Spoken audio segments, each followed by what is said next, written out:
I'm Dorothy McCuistion. I'm a printmaker. I tell people I'm retired from paid work. I've enjoyed being able to work in my studio without the constraints of feeling like I have to earn money from what I produce, and that's very liberating. I'm John McCuistion. I'm a ceramic artist. Well, I taught full-time for 40 years. I thought retirement would be a little more difficult than it was, but it's actually very easy for me. I feel like it's, in many ways, as rewarding or more rewarding than when I was teaching, because I'm actually working for myself and I put my own goals first.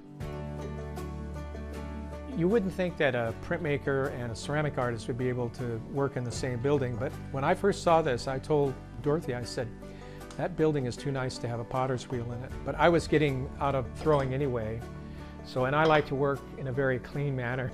So it's been very compatible, and we've really enjoyed it.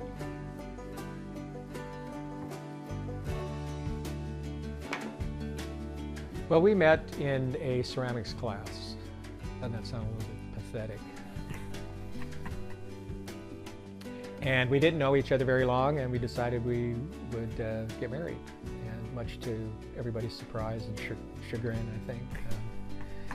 Dorothy's father was a Superior Court judge, so it was interesting. But they eventually let us get married, and we've been married ever since.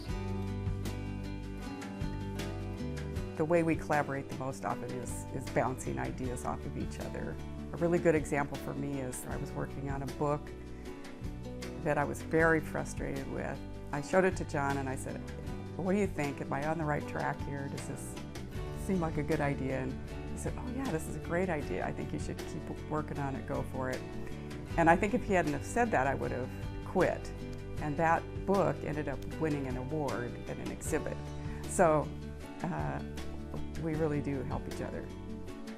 We do work together, and we look at each other's work and we comment about it and talk about the strengths or the weaknesses. When we get an idea that we're not sure about, it's nice to have a partner to talk to, and it goes both ways. And so sometimes I'll come up with a design I'm not sure about, and I'll do a tile and we'll fire it, and I'm not happy with it, and Dorothy will look at it and say it's just fine, or it's okay, or it's good. This particular building just has a wonderful feeling. I don't think we're the only ones that feel this. When we have the studio tour, we have, over the weekend, 100 people come in, and every single person they walk in and they just, wow, what a wonderful space. It just feels good. It has really wonderful light. It's quiet. You're really separate from everything else, and this is your place you go to work.